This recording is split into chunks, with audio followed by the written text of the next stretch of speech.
கர்த்தர் நல்லவர், அவர் கிருபை என்றும் உள்ளது. ஆமென். கர்த்தர் நல்லவர். எத்தனை பேர் வாயால் அப்படி சொல்றீங்க கர்த்தர் நல்லவர்னு? எத்தனை பேரால மனசால சொல்ல முடியுது கர்த்தர் நல்லவர்னு?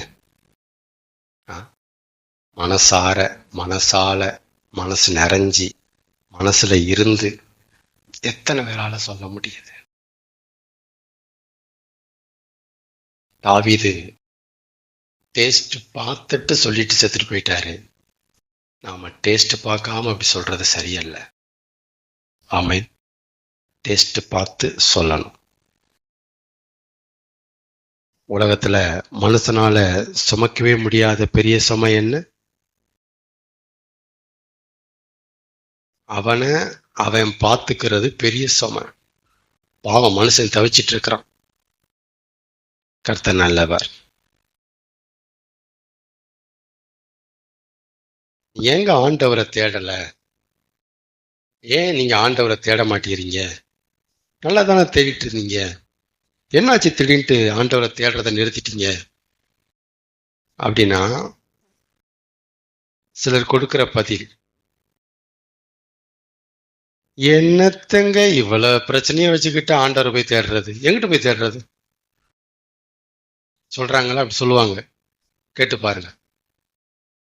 என்னங்க இவ்வளவு பிரச்சனை வச்சுக்கிட்டு எங்கிட்ட போய் அவரை தேடுறது, இதை பார்க்கவே சரியா போதுங்க, நீங்க வேற எங்கிட்ட தேடுறது? இப்படி நானே சொல்லியிருக்கிறேன் ஆரம்பத்துல. இவ்வளவு பிரச்சனை வச்சுக்கிட்டு ஆண்டவர் எங்கிட்ட போய் தேடுறது, அதுவே பெரிய தலைவலியா இருக்கு. இதுல எங்கிட்ட போய் ஆண்டவர் தேடுறது அப்படின்னு சொல்றவங்களுக்கான பதில். நீங்க பிரச்சனைகள் மத்தியில பிரச்சனைகளை வச்சுக்கிட்டு பிரச்சனைகளின் நடுவுல ஆண்டவரை தேடணும்னா ஒன்னு, பிரச்சனைக்கான தீர்வு கிடைக்கும். நம்பர் 1 என்ன கிடைக்கும்? பிரச்சனைக்கான சொல்யூஷன், ரெமெடி நமக்கு கிடைக்கும். பிரச்சனைக்கான தீர்வு கிடைக்கும். பிரச்சனை தீர்வதற்கான வாசல்கள், வழிகள் திறக்கப்படும். இது நடக்கும். பிரச்சனைகள் மத்தியில ஆண்டவரை தேடணும்னா பிரச்சனை தீர்வதற்கான வழிகளும் வாசல்களும் திறக்கப்படும். அப்படி இல்லையா, டிலேவா இருக்கா, தாமதமா தான் அது நடக்குது அப்படின்னா, பிரச்சனையின் மத்தியில நம்ம ஆண்டவரை தேடணும் அப்படின்னா அந்த பிரச்சனைய தாங்கி கடந்து போறதுக்கான சக்தி, பலன், எனர்ஜி கிடைக்கும். 2ல 1 சத்தியமா கிடைக்கும், கேரண்டி. என்ன கிடைக்கும்? 1 தீர்வு, வழி வாசல் திறக்கப்படும், நடத்துதல் உண்டாகும். இல்ல அப்படின்னா அந்த பிரச்சனைய சமாளிச்சு தாங்கி ஏத்துக்கிட்டு சுமந்து நடந்து போகத்தக்கதான, தாண்டி போகத்தக்கதான சக்தி, எசன்ஸ், பவர், எனர்ஜி கிடைக்கும். இந்த 2ல ஏதாவது 1 கிடைக்கும். 1 பிரச்சனை தீர்வதற்கான காலம் இதுதான்னா தீர்வே கொடுத்துருவாரு, வழியை திறந்து விட்டுருவாரு, அதை காமிச்சிருவாரு, அதை நடத்திடுவாரு. இல்ல அப்படின்னா இது காலம் இல்லடா, இன்னொரு 1 year ஆகும்டா, அதான்டா சரியான காலம்டா அப்படின்னா என்ன செய்வாரு? அந்த 1 year வர்ற வரைக்கும் தாங்கும் பலனை தந்துட்டே இருப்பார். அதனால இவ்வளவு பிரச்சனை இருக்கும்போது எங்கிட்ட போய் ஆண்டவரை தேட சொல்றீங்க? Totally wrong. அந்த எண்ணமும் அந்த புரிதலும் அந்த பார்வையும் முற்றிலும் தவறு. ஒத்துக்கிறீங்களா? எத்தனை பேர் கூட ஆமான்னு சொல்றீங்க? முற்றிலும் தவறு. ஆமென். கர்த்தர் நல்லவர். சங்கீதம் 139:13 வாசிக்கலாமா? சங்கீதம் 139:13. சங்கீதம் 139:13 சப்தமா வாசிக்கலாம். கர்த்தராகிய நீர் என் உள் இந்திரியங்களை கை கொண்டிருக்கிறீர். என் தாயின் கற்பத்தில் என்னை காப்பாற்றினீர். எல்லாரும் சொல்லுங்க. என் தாயின் கற்பத்தில் என்னை காப்பாற்றினீர். சங்கீதம் 139:13. ஓகே. சங்கீதம் 22:9 வாசிங்க. சங்கீதம் 22:9. எல்லாருமே எடுக்கணும் வசனத்தை. எல்லாரும் பாருங்க, கண்ணால பாருங்க. பொக்கிஷம் அது. அநேகமாயிரம் பொன் வெள்ளியை பார்க்கிலும் நீர் விளம்பின வேதமே எனக்கு நலம். அப்ப நீங்க காதுல, கழுத்துல, கையில போட்டிருக்கிற தங்கத்தை விட பைபிள் வேர்ட்ஸ் மேன்மையானது. பார்க்கணும், கண்ணை திறந்து பார்க்கணும் வசனத்தை. சங்கீதம் 22:9. நீரே என்னை, கர்த்தராகிய நீரே என்னை என் தாயின் கற்பத்திலிருந்து எடுத்தவர். இன்னும் கொஞ்சம் ஆழமா போறாரு. சங்கீதம் 139 எப்படி சொல்லுது? என் தாயின் கற்பத்தில் என்னை காப்பாற்றினவர் நீரே. காப்பாற்றினவர், காத்தவர் வரல. என்ன சொல்றாரு? காப்பாற்றினவர். அந்த வேர்டு கரெக்டான வேர்டு. காப்பாற்றினவர் நீரே. அப்புறம் சங்கீதம் 22 என்ன சொல்லுது?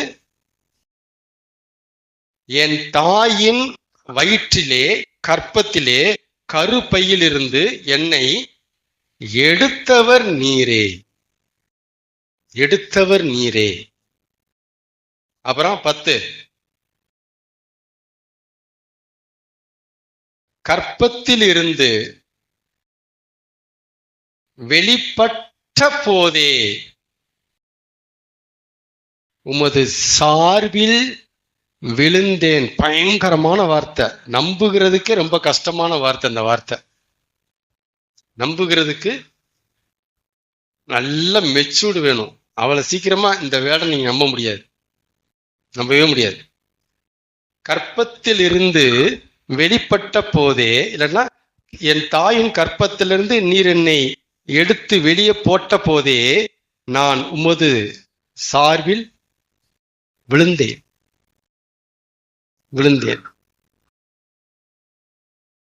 அந்த வயசுல அந்த பிள்ளைக்கு என்ன தெரியும்? பிறந்த குழந்தைக்கு என்ன தெரியும்? நர்ஸ் எடுத்து போட்டதே பிள்ளைக்கு தெரியாதே. இது எப்படி போய் சாஞ்சாரு? எப்படிங்க சாஞ்சாரு? சீக்ரெட் தான், ரகசியம். எப்படி நடந்துச்சு? சரி, சங்கீதம் 71:6. சங்கீதம் 71:6.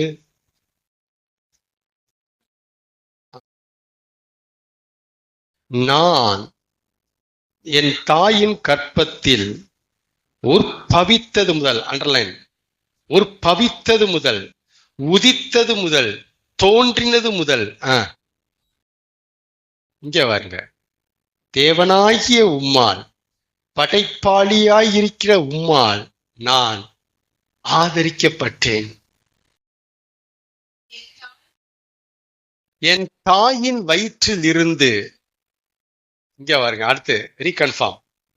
என் தாயின் வயிற்றில் இருந்து என்னை எடுத்தவர் நீரே.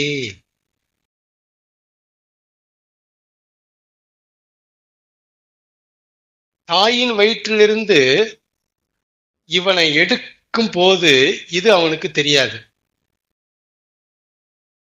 இது அவனுக்கு தெரியாது. ஆனால் விஷயம் தெரிய வந்த போது என்னை எடுத்தவர் நீரேன்னு சொல்றான். ஆதாம தேவன் படைக்கும் போது படைச்சது அவர்னு அவனுக்கு தெரியாது. ஆனா விஷயம் தெரிய வந்த போது அவர் தான் என்னை படைச்சாருங்கிறான். மர்மங்கள் இது. இப்ப கிரிட்டிக்கலான அண்டர்ஸ்டாண்டிங். இப்படி செய்யறாங்க, இப்படி புரிஞ்சுக்கிறாங்க. சரி, தாயின் கற்பத்தில் என்னை காப்பாற்றினவர் நீரே. தாயின் கற்பத்தில் நான் இருந்தபோது என்னை ஆதரித்தவர் நீரே. தாயின் கற்பத்திலிருந்து என்னை வெளியே எடுத்தவர் நீரே. தாயின் கற்பத்திலிருந்து நான் வெளிப்பட்ட போதே நான் உமது சார்பில் விழுந்தேன். இது எல்லாமே, இந்த வசனங்கள் எல்லாமே நம்முடைய பிகினிங்க சொல்லுது, நம்முடைய ஆதிய பேசுது, நம்முடைய தொடக்கத்தை பேசுது, நம்முடைய ஆரம்பத்தை பத்தி பேசுது இந்த வசனம். சங்கீதம் 139:16, என் தேவனாகிய கர்த்தாவே, என் கருவை உமது கண்கள் கண்டன. சொல்லுங்க, என் கருவை உமது கண்கள் கண்டன. கருல கண்ணு இருக்குமா? கருக்கு கண்ணு இருக்குமா?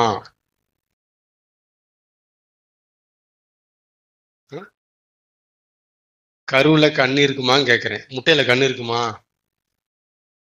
மனித முட்டை. கருங்கிறது என்னது? மனித முட்டை. மனித முட்டை அதான் சினைன்பாங்க. மனித முட்டை கண்ணு இருக்குமா? எனக்கு கண்ணு இல்லாம இருக்கும் போதே என்னை நீர் கண்டவர் நீர். உம்முடைய கண்கள் என்னை கண்டன. ஆமென் சொல்லுங்க. ஆமென். கர்த்தர் நல்லவர். இதெல்லாம் நம்முடைய பிகினிங்க பேசுற வசனங்கள். இது தாவீது சொல்றாரு, சங்கீதம் 139:16. இப்ப கேள்வி என்னன்னா, இது தாவீதினுடைய இருதயத்தின் சொந்த ரெவலேஷனா, சொந்த வெளிச்சமா, சொந்த புரிதல்களா? இதான் கேள்வி. இது தாவீதினுடைய இருதயத்தின் வெளிச்சங்களா? இப்பதான் நீ பைபிள பார்க்கணும். இத்தனை வசனம் வாசிங்களே, இது அவங்க இருதயத்தினுடைய எண்ணங்களா, நினைப்புகளா, யோசனைகளா, வெளிச்சங்களா? இது அவங்க இருதயத்தினுடைய வெளிச்சங்கள் இல்ல. இது அவங்களுடைய தேவன் அவர்கள் இருதயத்தில் வச்ச வெளிச்சம், தந்த வெளிச்சம், கொடுத்த வெளிச்சம். அதான் அதுக்கு பேர் சத்தியம், அதான் அதுக்கு பேர் வேதம், அதான் அதுக்கு பேர் தேவனுடைய வசனம். இருதயம் உற்பத்தி பண்ணின எண்ணங்கள் அல்ல, இருதயத்திலே கொடுக்கப்பட்ட எண்ணங்கள், இருதயத்திலே வைக்கப்பட்ட விதைகள் இதெல்லாமே. ஆமீன் சொல்லுங்க. அப்ப தாயின் கற்பத்துல நம்மள தேவன் என்ன பண்ணியிருக்கிறாரு? காப்பாத்தி இருக்கிறாரு, ஆதரவு தந்திருக்கிறாரு, வெளியே எடுத்திருக்கிறாரு. இப்படிப்பட்டவரை நாம வெளியே வந்தோன்னையும் அவர் சார்புல சாஞ்சிருக்கிறோம். இது எதுவுமே நமக்கு தெரியாது. அவரோட சஞ்சரிக்கும் போது, அவரோட உள்ள போகும்போது தான் இந்த பிகினிங்கே நம்மகிட்ட பேசுவார். நம்முடைய பிகினிங் என்னங்கிறத அவர் தான் பேசுவார், பிகினர் தான் பேசுவார். பிகினிங் யார் பேசுவா? பிகினர் தான் பேசுவார். ஆரம்பிக்கிறவர் தான் ஆரம்பத்தை பேச முடியும். ஆமென். சரி, இந்த வசனங்களினுடைய கூட்டு ஒன்ன சொல்லுது எனக்கு. இந்த மொத்த வசனங்களுடைய ஒரு அடி பிழிஞ்சோம்னா ஒரு ஜூஸ் கீழே விழுவுது. என்னன்னா, என் தாயின் கற்பத்துல அவர் என்னைய பார்த்துக்க முன் வந்ததுனாலதான், என் தாயின் கற்பத்துல என் தேவன் என்னைய பார்த்துக்க அப்படி ஸ்டெப் எடுத்து வச்சதுனாலதான் என் தாய் என்னைய பார்த்துக்கிட்டாங்க. ஐயோ, வயிற்றுல கரு வளருதே, நம்ம நல்லா சாப்பிடணும், அந்த கருக்கு போகணுமே, உடனே கணவன் இதை சாப்பிடு, அதை சாப்பிடு, பிள்ளை நல்லா வரும். இந்த மாதிரியான உரையாடல்களும் நினைவுகளும் பேச்சுகளும் எங்க இருந்து ஆரம்பிச்சிச்சு? எப்படி இது ஆரம்பிச்சிச்சு நினைக்கிறீங்க? என் தாயின் கற்பத்தில் என்னை காப்பாற்றினீர் அப்படின்னா போஷித்தீர். போஷித்தீர் எப்படி போச்சாரு? இப்படிப்பட்ட எண்ணங்கள் வழியா, இப்படிப்பட்ட உரையாடல்கள் வழியா, இப்படிப்பட்ட செய்கைகள் வழியா கொண்டு போறார், என்னை காப்பாத்துறார். என் தாயின் கற்பத்தில் அவர் என்னை பார்த்துக்க முன் வந்ததுனாலதான் என் தாய் என்னைய பார்த்துக்கிட்டாங்க. நம்புறீங்களா அத? அதாவது என் தாய் வழியா, என் குடும்பம் வழியா, என் தகப்பன் வழியா அவர் என்னைய பார்த்துக்கிட்டாரு. எல்லாரும் எப்படி பேசுவோம் அப்படின்னா, எங்க அம்மா என்னை நல்லா பார்த்துக்கிட்டாங்க, நான் எங்க அம்மா வயிற்றுல இருக்கும்போதே நல்லா சாப்பிட்டாங்களாமே, நிறைய குங்குமம் நிறைய சாப்பிட்டாங்க, இது சாப்பிட்டாங்க எங்க அம்மா நல்லா, இப்படிதான் பேசுவோம். ஆனா இதுக்கு பின் திரையில, பின் நனியில ஒருத்தர் இருக்கிறார் என்பதுதான் பைபிள். அவர் என்னைய இப்படி பார்த்துக்கணும்னு முன் வந்ததுனால என் தாய் என்னைய இப்படி பார்த்துக்கிட்டாங்க. இதை நம்பித்தான் ஆகணும். நீங்க இதை நம்பலாம், நீங்க விசுவாசியே கிடையாது. பெரிய டாபிக், பட் பேசி முடிப்போம். நம்புறீங்களா? அப்ப என் தாய் என்னை பார்த்துக்கிட்டது உண்மை, பொய்யே கிடையாது. பட் அது எப்படி நடந்தது அப்படின்னா, என் தேவனாகிய கர்த்தர் என்னைய பார்த்துக்கிட்டுன்னு நினைச்சதுனால, முன் வந்ததுனால, ஸ்டெப் எடுத்ததுனால இது நடந்துச்சு. அப்ப என் ஆண்டவர் என்னைய காப்பாத்தணும்ட்டு நினைச்சார் இல்லையா, அதனுடைய இம்பாக்ட் தான், அதனுடைய தாக்கம் தான், அதனுடைய விளைவு தான் என் தாய் என்னைய பார்த்துக்கிட்டது. சொல்லி முடிச்சா புரியும். அது அதனுடைய இம்பாக்ட். அது சூரியனுடைய இம்பாக்ட் தான் சந்திரன் ஒளி. இம்பாக்ட் அது, விளைவு, பிரதிபலிப்பு.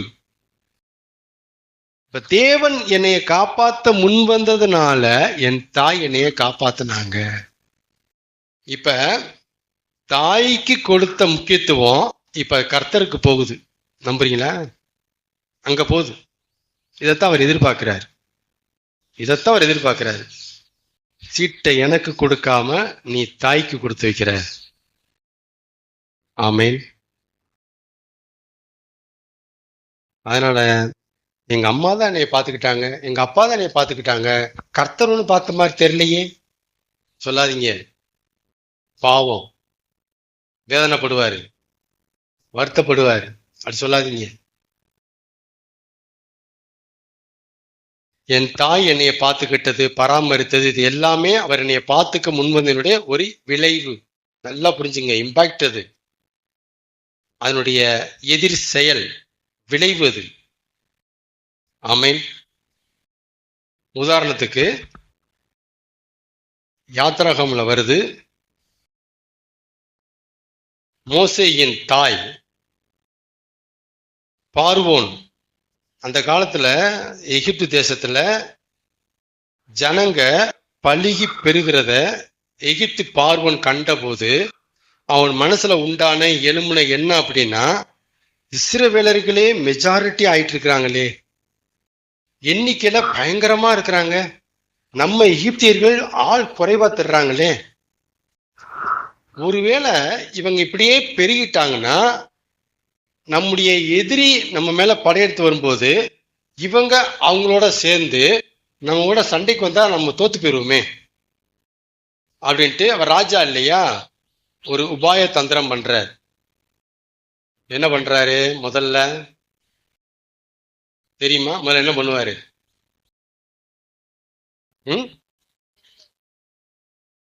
பிரச்சனை என்ன? ஜனங்க பழுகி பெருகி இருக்கிறாங்க. யாரு? இஸ்ரவேலர்கள். இஸ்ரவேலர்கள் யாரு? அடிமைகள். எப்படி அடிமையானாங்க? யோசேப்பு அடிமையா முதல்ல வந்தான். அடிமையா வந்த யோசேப்ப தேவன் அங்க அதிபதி ஆக்கிட்டாரு.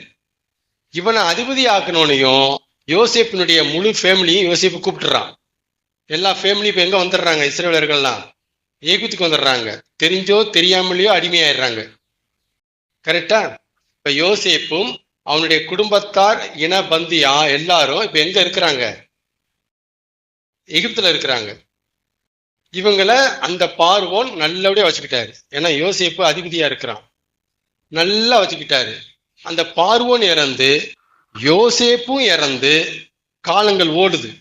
ஓடி வரும்போது எகிப்துல அடுத்தடுத்து ராஜாக்கள் வருவாங்க தானே. இந்த ராஜாக்கள் வரும்போது யோசேப்பு எகிப்து தேசத்துக்கு செஞ்ச நன்மையை அவன் அறியல. அதை அறியாத வேறொரு ராஜா எழும்பினான். அவன் வரும்போதுதான் இந்த காரியத்தை பண்றான். இஸ்ரவேலர்கள் பழுகி பெறுறாங்களே, சரியா இல்லையப்பா, மக்கள் தொகை அதிகமாயிட்டு இருக்கப்பா, நம்ம மக்கள் குறைவா இருக்கிறாங்கன்னுட்டு அதை கற்பனை பார்த்தான். அதுக்கு அவன் எடுத்த முதல் முயற்சி என்னன்னா, நல்லா ஹார்ட் ஒர்க் கொடு, அவங்களுக்கு டைட்டா வேலை வாங்கு, பிழிஞ்சிரு. என்ன செஞ்சிடணும்? பிழிஞ்சிரு, ரத்தத்தை உரி. அவன் வேலை பார்த்து தூங்க நேரம் இல்லாம போய் படுக்கண்டா, பிள்ளை பெத்துட்டு இருக்கிறாங்க, படுக்கண்டா போய் அப்படின்ட்டு வேலையை டைட் பண்ணிட்டான். வேலை செம டைட்டு, ஓய்வே இல்லை. இது எதுக்காக செஞ்சாத?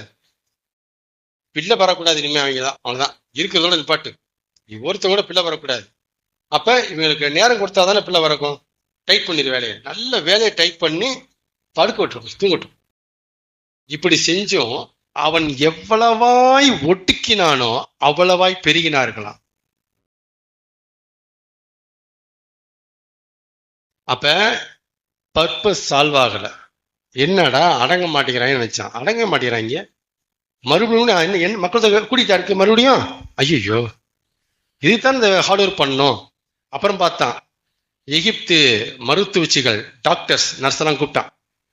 இவர் இஸ்ரவேலர்கள் பொம்பளைங்க யாராவது கற்பமா இருந்தாங்கன்னா பிள்ளை எடுத்து கொன்றுங்கள், பிள்ளை செத்து போச்சுன்னே சொல்லுங்க, பிறக்கும் போது செத்து பிறன்னு சொல்லுங்க அப்படின்ட்டு பேசி அனுப்புறான் மருத்துவச்சிக்கிட்ட. இவங்க சரின்ட்டு போறாங்க. அங்க போய் பிள்ளைகளை காப்பாத்துறாங்க. இவங்க பார்வோன் சொன்ன மாதிரி செஞ்சுக்கல. மறுபடியும் பார்த்தா மக்கள் தொகை அதிகமாயிட்டு இருக்கு. டாக்டர்ஸை கூப்பிட்டு கேட்கறாங்க, என்ன ஆச்சு, என்ன பண்றீங்கன்னா, நாங்க போறதுக்குள்ளே அவங்க பிள்ளை பெத்துறாங்க சாமி அப்படிங்கிறாங்க. இவங்க காப்பாத்திட்டு போய் சொல்றாங்க, நாங்க போறதுக்கு முன்னாடி கேள்விப்பட்டு போறோம், பிள்ளை பெத்துறாங்க, நாங்க என்ன செய்யறது? செகண்ட் முயற்சியும் செகண்ட் அட்டம்ப்டும் ஃபெயிலியர். வேற வழியே இல்லாம தேர்டு முயற்சிக்கு வர்றாரு பார்வோன். என்ன வர்றாரு? இஸ்ரவேலர்கள்ல யாரார் ஆம்பளை பிள்ளை பெறாங்களோ எல்லாரையும் நதியில போட சொல்லிடு. நதியில போட்டுட்டு வந்துட சொல்லிடு, அதெல்லாம் உயிரோட இருக்கக்கூடாது. ஏன்னா கையால கொலை செய்யணும் மனசு வராது, நதியில போட்டு போ, அது எது வேணாலும் சாப்பிட்டு போட்டோம் அப்படின்னு சொல்லிட்டான். இது மூணாவது அட்டம்ப்ட். சரிங்களா? இது எதுக்காக அதெல்லாம் செய்யறாரு?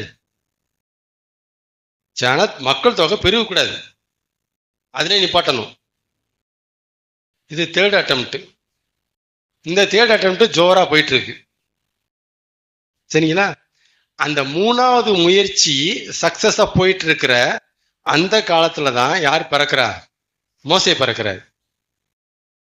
ஆமே, மோசே பிறந்தா ஆம்பளை பிள்ளை. இப்ப என்ன செய்யணும்? நதியில போடணும். போடலாம் என்ன செய்வாங்க? ஈத்திரிலே கொண்டு வந்து கொண்டுடுவாங்க. எகிப்தியர்கள் இவனை மட்டும் இல்ல, அவங்களே கொண்டுடுவாங்க.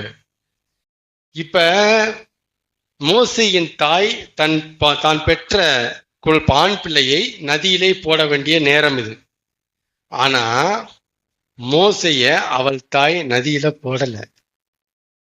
3 மாசம் வெளியே தெரியாம வீட்டுக்குள்ளேயே ஒளிச்சு வச்சுட்டு இருந்தா, பால் கொடுத்துட்டு. எத்தனை மாசம்? தான் உயிரைக்கும் பயப்படல.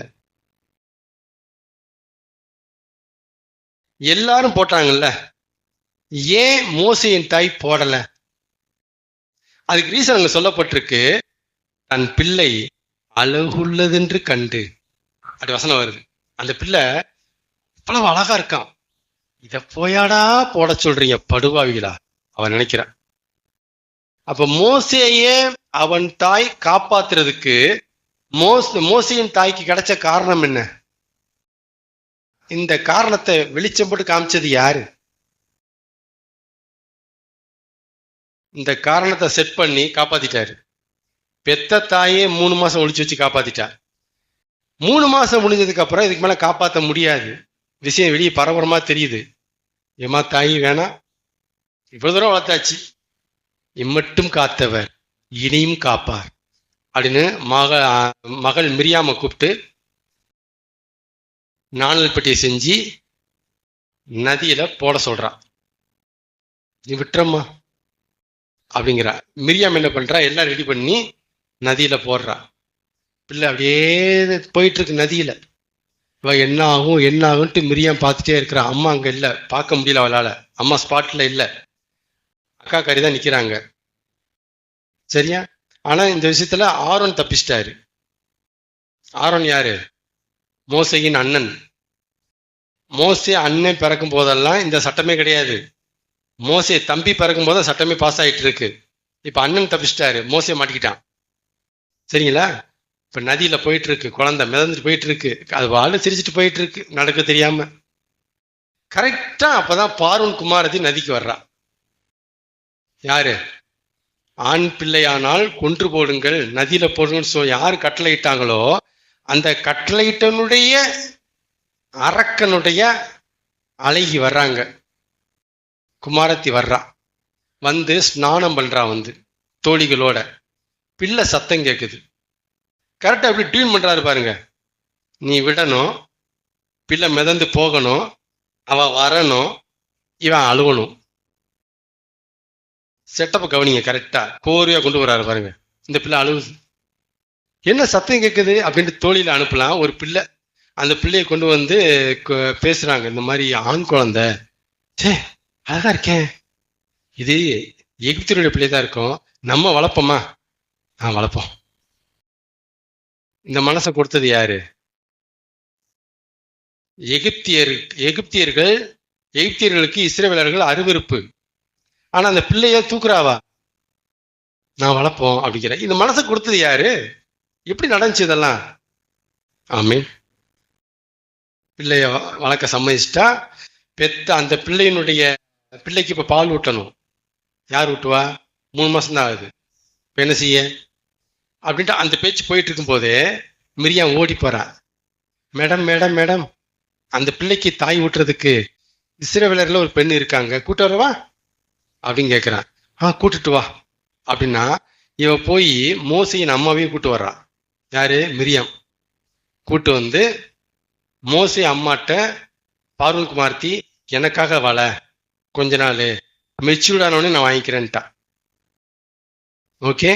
3 மாசம் வரைக்கும் சம்பளம் இல்லாம பால் கொடுத்தா. 3 மாசத்துக்கு அப்புறம் சம்பளத்தோட பால் கொடுத்தா தன் பிள்ளைக்கு. அப்ப என்ன செஞ்சிருக்கிறாருன்னா, தேவன் 3 மாசம் வச்சிருந்து ஜஸ்ட் எடுத்து மறுபடியும் சேர்த்திருக்கிறாரு. மோசை அம்மாட்டையும் சேர்த்துட்டாரு. ஆமே. சரி, டைம் போயிட்டு இருக்கு. இப்ப நீங்க இந்த சம்பவத்துல என்ன புரிஞ்சுக்க வேண்டிய சொல்ல வர முடிச்சிருவோம். மோசையை காப்பாத்த தேவன் முன் வந்ததுனாலதான் மோசையின் தாய் மோசையை காப்பாத்தினா. நம்புறீங்களா? அத வெளிப்பார்வைக்கு அப்படி இல்லை. அங்க ரொம்ப அழகா இருந்தான் பிரியமானவர்களே, அம்மா காப்பாத்திட்டா. மிடில் ரீசன் அது இல்ல. காரணம், தேவன் மோசையை காப்பாத்த நினைச்சதுனால, முன் வந்ததுனால, ஸ்டெப் எடுத்ததுனால மோசையின் தாய் மோசையை காப்பாத்தினா 3 மாசம். நம்பர் 2, தேவன் மோசையை காப்பாத்த நினைச்சதுனாலதான் பார்வோன் குமாரத்தி மோசையை காப்பாத்தினா. நம்பர் 2.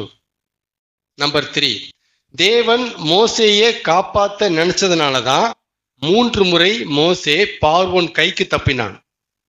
3 முறை தப்பிச்சிட்டான் மோசே. நம்பர் 1, பிறந்த உடனே நதியில போடணும், நதியில போடல, காப்பாத்திட்டாரா?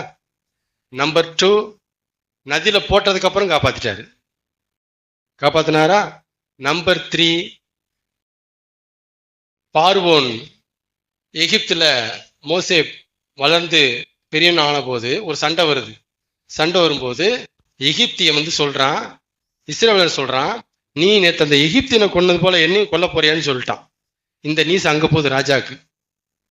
அப்ப இவன் இஸ்ரவேலனா, எபிரேயனா, புடுற அவனங்கிறான். ஓடி போயிட்டான் மோசே. காப்பாத்திட்டாரா? என்ன புரிஞ்சிக்க வேண்டியதுன்னா, நாம முன்திரையில பார்க்கிற இத்தனை நன்மைகளுக்கு பின்திரையில இருக்கிற அவர் காரணம். இதான் சப்ஜெக்டினுடைய சுருக்கம். இப்ப தேவன் காப்பாத்த முன் வரல அப்படின்னா என்ன நடந்திருக்கும்? என்ன நடந்திருக்கும்? கருவிலே போயிருக்கும், கற்பத்திலே போயிருக்கும், வெளியே எடுத்தவனே போயிருக்கும், வளரும்போது போயிருக்கும். அப்ப நம்ம இவ்வளவு நாள் இந்த நின்று உட்கார்ந்து பேசிட்டு இருக்கிறோம், உட்கார்ந்து இருக்கிறோம்னா இது யார் எடுத்து வச்ச ஸ்டெப்பு? தேவனுடைய ஸ்டெப்பு, தேவனுடைய மகா பிளான்.